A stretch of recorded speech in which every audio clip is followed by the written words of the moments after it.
Supernatural. इसका हिंदी में अनुवाद है अलौकिक। अध्याय 49, दोस्त और दुश्मन। 1950 के जून में विलियम ब्रनम लोबाग टेक्सास में एक विश्वास के द्वारा चंगाई की सभा कर रहे थे, जबकि एक स्थानीय अखबार के संपादक के द्वारा उनकी तीक्ष्ण आलोचना की गई। इस संपादक ने एक लेख छापा जिसमें बिल पर आरोप लगाया कि वह भोले भाले मसीहों को शिकार बना रही हैं, झोला भर के मनोवैज्ञानिक चालबाजियों के द्वारा। गार्डन लिंडसे गुस्से से भड़क उठे। क्या आपने यह लेख पढ़ा है, भाई ब्रनम? यह यहाँ पर कह रहे हैं कि आप इतना ढेर सारा धन बटोर लेते हैं अपनी सभाओं के दौरान कि 2 लंबे चौड़े आदमियों की जरूरत पड़ती है उठाकर बाहर ले जाने के लिए। यह लेख इसी प्रकार की झूठी बातों से भरा पड़ा है। यह मेरा दिमाग खराब कर रहा है। भाई ब्रनम, आप स्वर्ग से आग क्यों नहीं उतार देते कि उस जगह को भस्म कर डालें?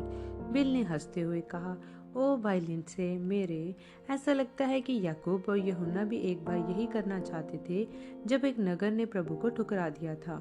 यीशु ने उनसे कहा था, तुम नहीं जानते कि तुम किस प्रकार की आत्मा के हो, क्योंकि मनुष्य का पुत्र मनुष्य के जीवनों को नाश करने नहीं बल्कि उन्हें बचाने आया है।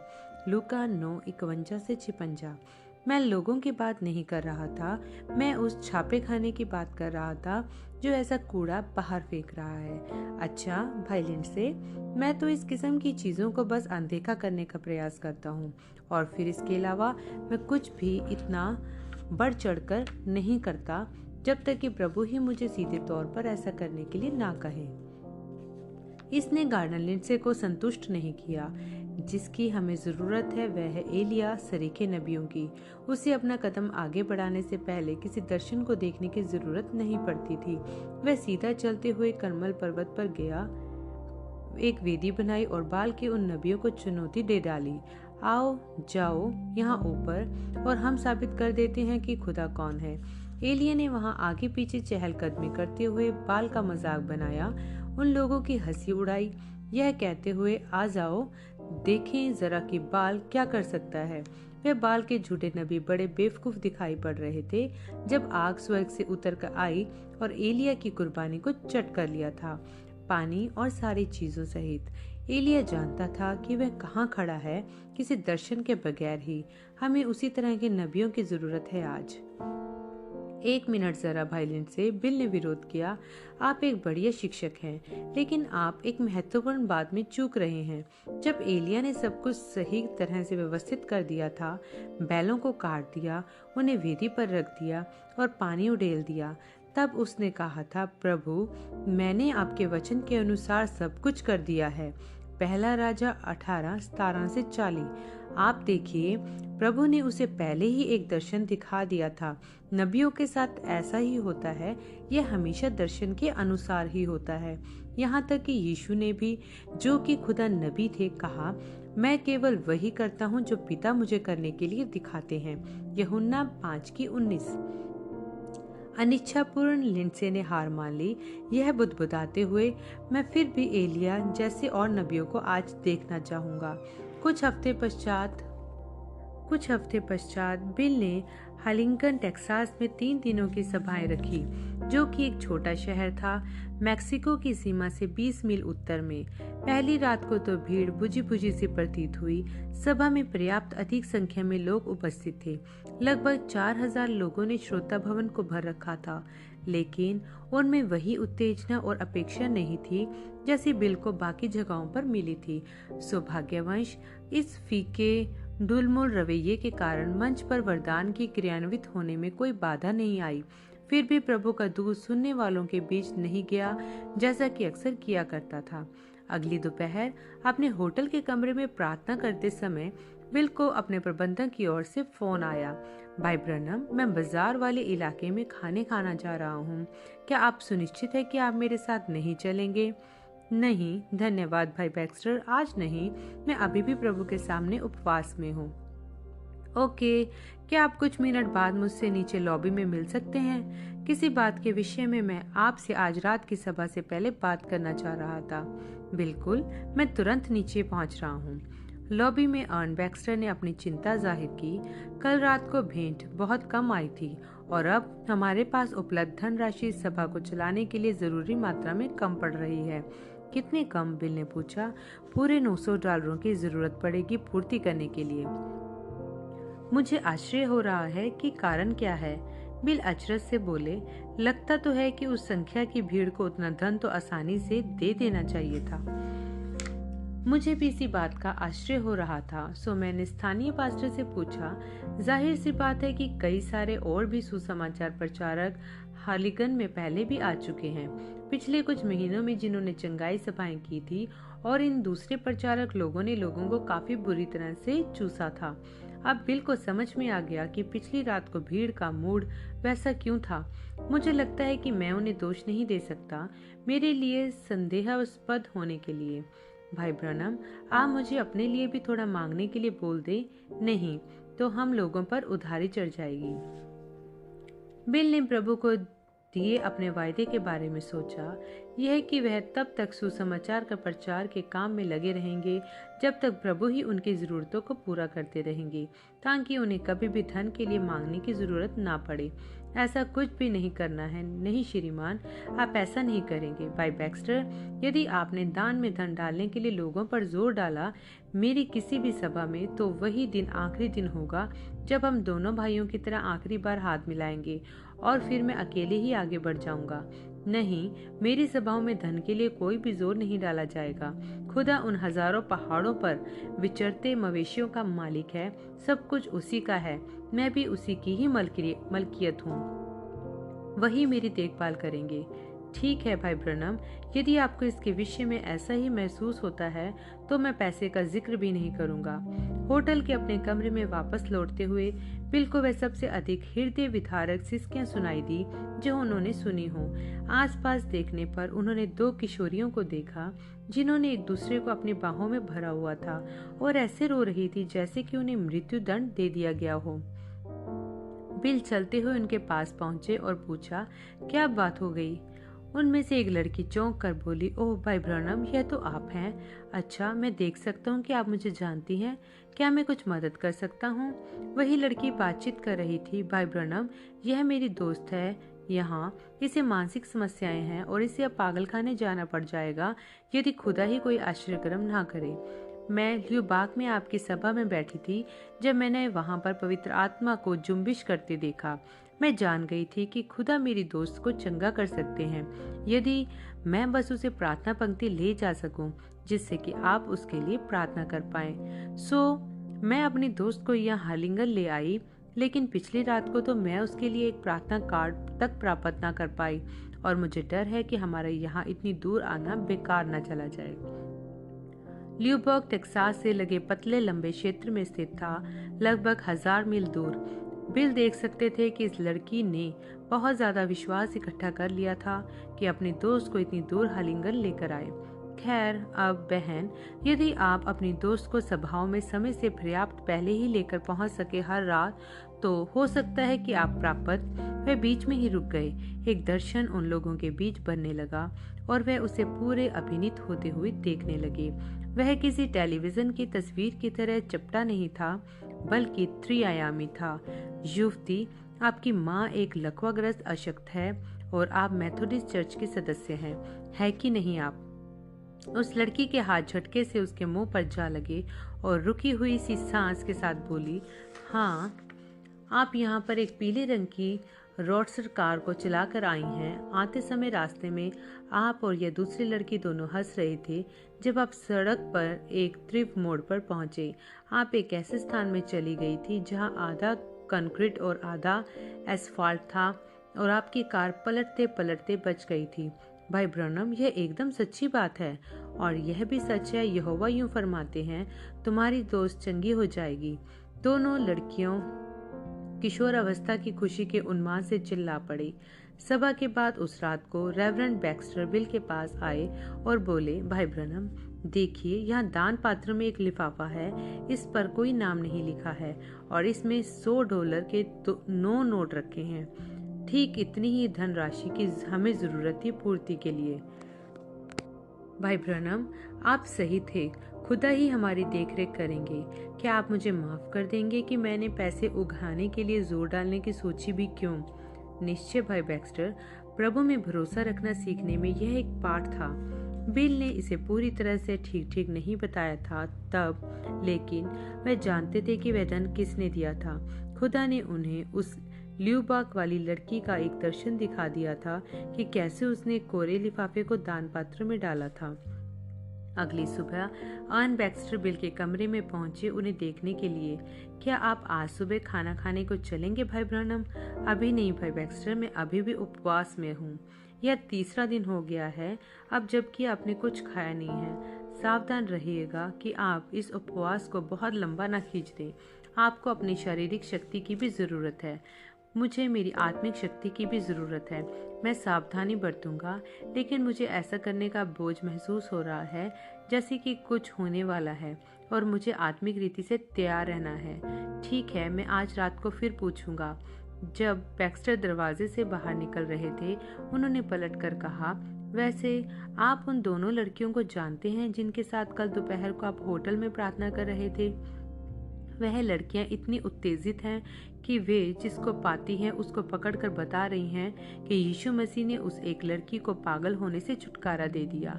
आज सुबह सुबह उन्होंने लॉबी में सबको बताया। फिर मैंने उनको बाहर सड़क पर जाते देखा था, जहां वे लोगों को रोक रोक कर बता रही थी। मुझे नहीं पता यह कितना भला कर रहा है। यहाँ पर तो कोई भी उन्हें नहीं जानता है, सो कोई भी यह नहीं जानता कि वह लड़की वास्तव में वैसी भयानक स्थिति में थी भी या नहीं। बिल धीमे से हंसते हुए बोले, फिर भी यही तो देखना मुझे अच्छा लगता है। लोग इस बात की गवाही देने को इच्छुक होवे कि यीशु ने उन्हें चंगा कर दिया है। उस दोपहर बाद में रेवरेंड बैक्स्टर ने फिर बिल के दरवाजे को खटखटाया। इस समय वह परेशान दिखाई पड़ रहे थे। क्या बात है भाई बैक्स्टर? वह लंबा चौड़ा आदमी एक कुर्सी पर झुका हुआ सा बैठ गया और आगे की ओर झुक गए। उनकी बाहें उनके फैले हुए घुटनों पर रखी थी, अपनी टोपी को पैरों के बीच थामे हुए।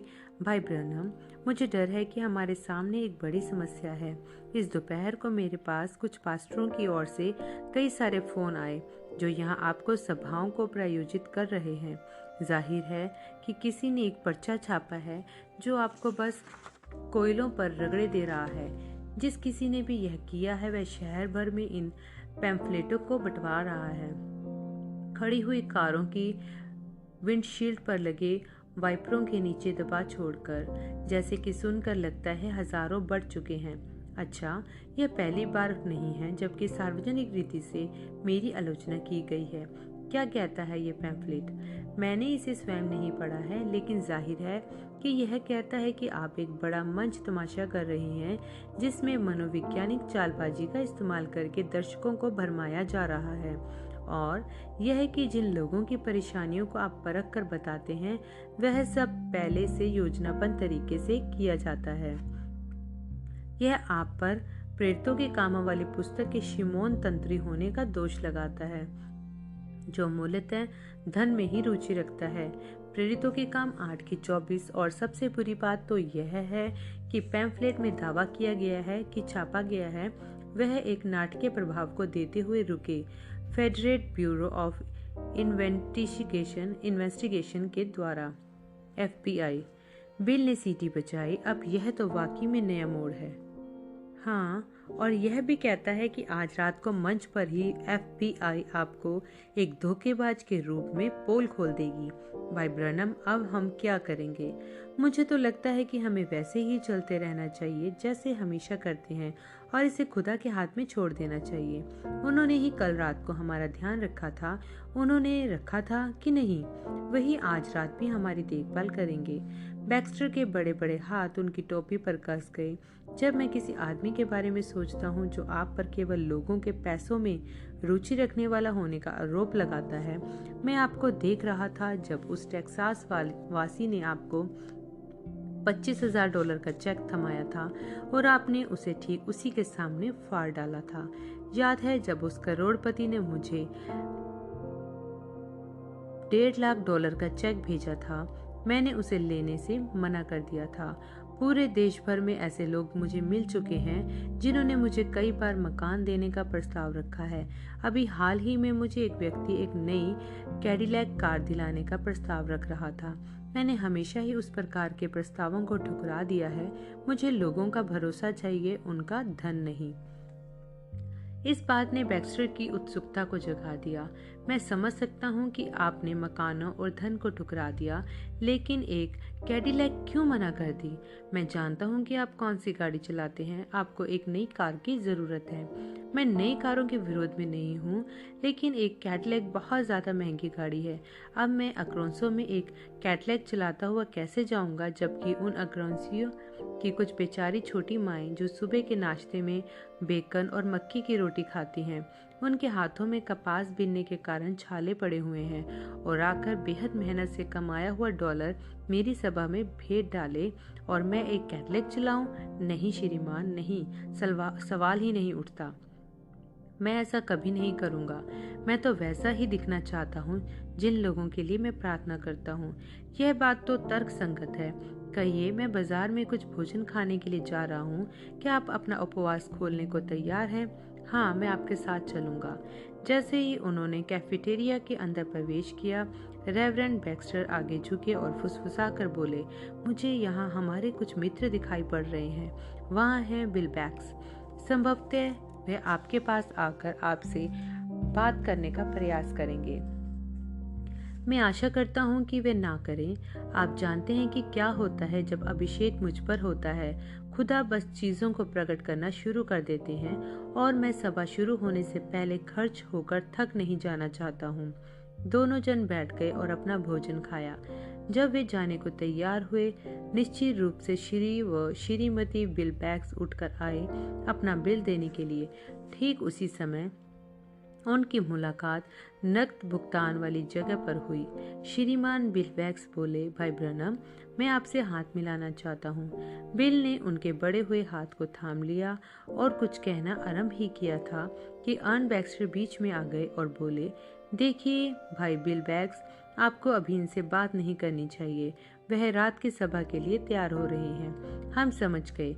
जब बिल और अर्न बैक्स्टर सड़क पर चलने लगे, बिल ने अपने आप से ही एक अंदरूनी आवाज को बोलते सुना जो कह रही थी, वापस मुड़ो और बिल बैक्स दंपति के साथ कार में जाओ। बिल ने अपना सिर झुका लिया, यह सोचकर कि शायद उन्हें यूं ही चीजें सुनाई दे रही हैं। ये वाकई में एक बढ़िया शाम है कि नहीं भाई बैक्स्टर? जी हाँ, है। अचानक से बिल को लगा कि उनके पैर अकड़े जा रहे हों। उन्होंने एक कदम बढ़ने का प्रयास किया, लेकिन उनके पैर बढ़ ही नहीं पाए। बैक्स्टर ने पलटकर उनकी ओर देखा, चकराए हुए। क्या हुआ? भाई बैक्स्टर, हमें वापस जाना होगा और विल बैक्स दंपति के साथ कार में जाना होगा। भाई ब्रनम, हम नहीं कर सकते। यह प्रभु का आत्मा है। ठीक है, तब फिर। विल बैक्स को उन्हें लिफ्ट देने में बड़ी खुशी हुई।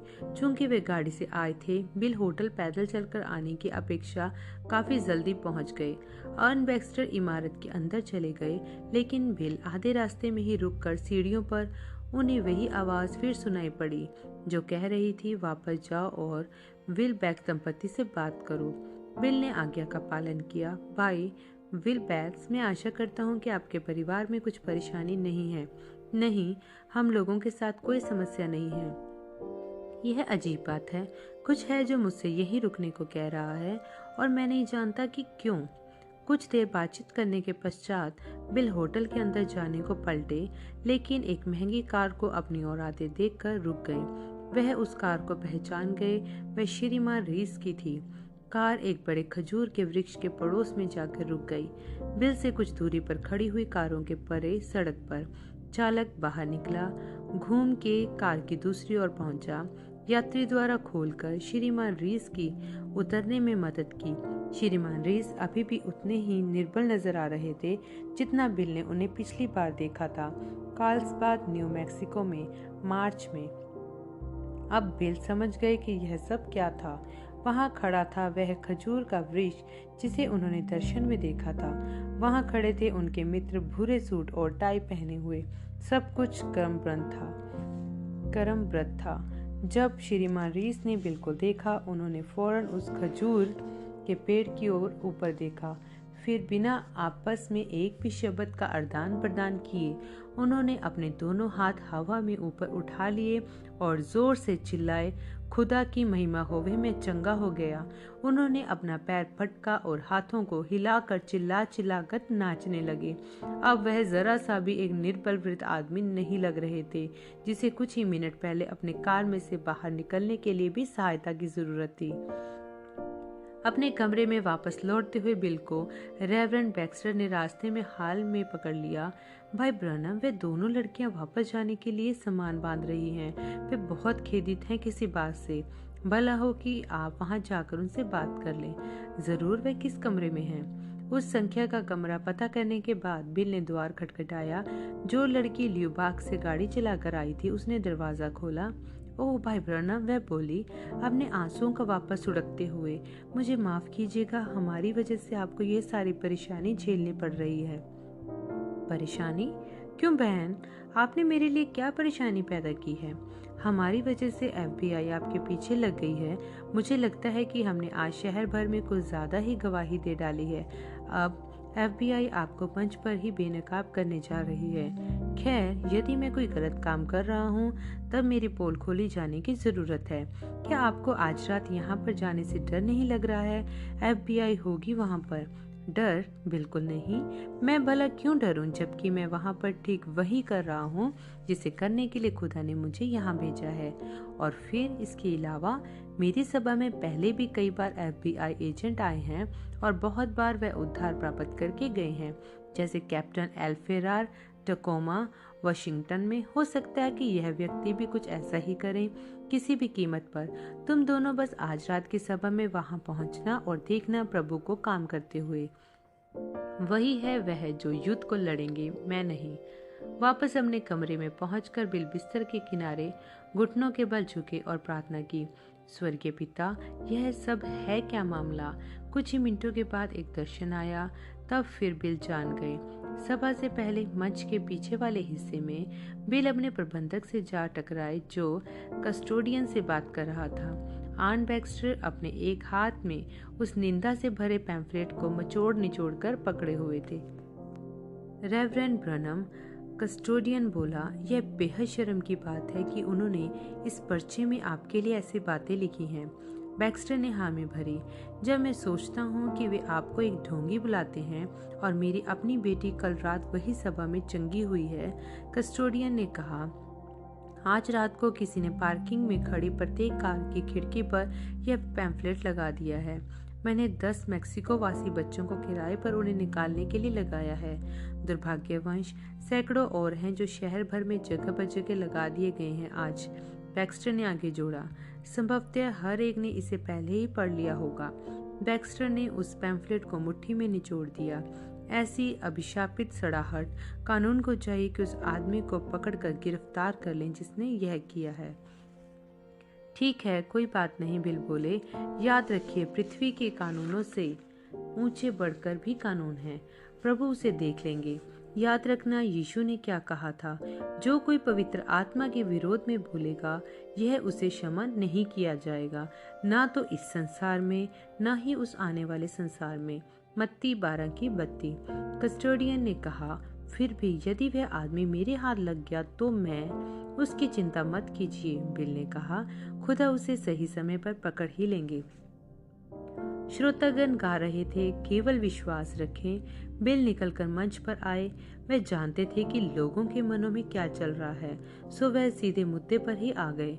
मेरे पास यहाँ पर एक पैम्फलेट है जो यह कहता है कि मैं प्रेरितों के काम की पुस्तक वाला शिमोन तंत्री हूँ, जिसका अर्थ है कि मेरी निगाह केवल लोगों के पैसों पर ही लगी हुई है। मैं सोचता हूँ कि आप में से ज्यादातर ने इसे पढ़ा होगा। मेरा अनुमान है कि ऐसे हजारों हैं जो आज पूरे शहर में बिखरे हुए हैं। यह भी कहता है कि FBI आज मंच पर ही मेरी पोल खोल देगी। ठीक है, मैं अपनी पोल खुलवाने के लिए तैयार हूँ, यहाँ तक कि मैंने अपने प्रबंधक को इमारत के पीछे वाले हिस्से में भेज दिया है, सो वह बीच में बिल्कुल नहीं पढ़ सकेंगे। सो आप सभी FBI एजेंट लोग आगे आइए और मेरी पोल खोल दीजिए। एक घबराहट भरी खामोशी ने श्रोताओं को बांध दिया। बिल इंतजार करते रहे, कोई हिला भी नहीं। बिल ने कहा, हो सकता है कि वे अभी यहाँ आए नहीं हैं। मैं उन्हें थोड़ा और समय दूंगा। क्या यहाँ पर कोई है जो यहाँ पर ऊपर आकर एक भजन गा सके? एक आदमी के द्वारा एक एकल भजन गाए जाने के पश्चात बिल ने कहा, मैं FBI का इंतजार कर रहा हूँ। आप कहाँ पर हैं? इस पैम्फलेट के अनुसार आपको आज रात को आगे निकल कर आना था और मेरी पोल खोलनी थी। यदि मैंने कुछ भी ऐसा किया है जो बाइबल के विरोध में है या फिर देश के कानूनों के अनुसार गैर कानूनी है, तो मैं चाहता हूँ कि मेरी पोल खोली जाए। सो आइए आगे बढ़कर इसे किया जाए। बिल इंतजार करने लगे, भीड़ को उकाब की आंखों से जांचते हुए। वापस उनके होटल के कमरे में प्रभु ने उन्हें दिखा दिया था कि दोषी कौन लोग हैं, लेकिन वह उन्हें अभी तक दर्शकों में दिखाई नहीं पड़ रहे थे। उन्हें अपनी आंख के किनारे से कुछ हरकत दिखाई पड़ी। घूमने पर बिल को एक काली परछाई दिखाई पड़ी, जैसे कि एक बादल जिसके किनारे धुंधले से हों, वह लोगों के सिरों के ऊपर से बहता जा रहा था। उन्होंने उस बादल के नीचे वाले चेहरों पर निगाह डाली। नहीं, उनमें से कोई भी लोग वह नहीं थे जो दर्शन में दिखे थे। वह छाया ऊपर उठने लगी, दूसरे तल पर पहुंचकर 2 आदमियों पर ठहर गई जो बालकनी की पहली कतार में बैठे हुए थे। बिल स्पष्टता से उनके चेहरे देख पा रहे थे। वे वही थे जिन्हें दर्शन में देखा था। मित्रों, यहाँ पर कोई FBI एजेंट नहीं है। FBI का सुसमाचार के प्रचार कार्य से भला क्या लेना देना?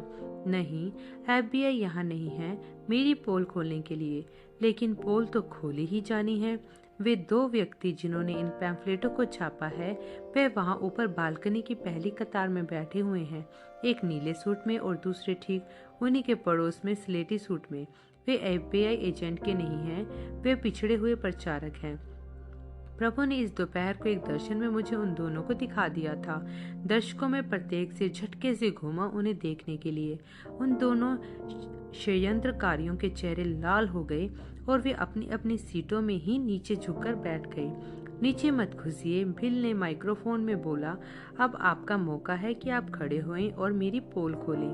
वे आदमी कसमकसाने लगे, लेकिन और नीचे नहीं घुस सके। बिल ने अपने हमले को और बढ़ाया।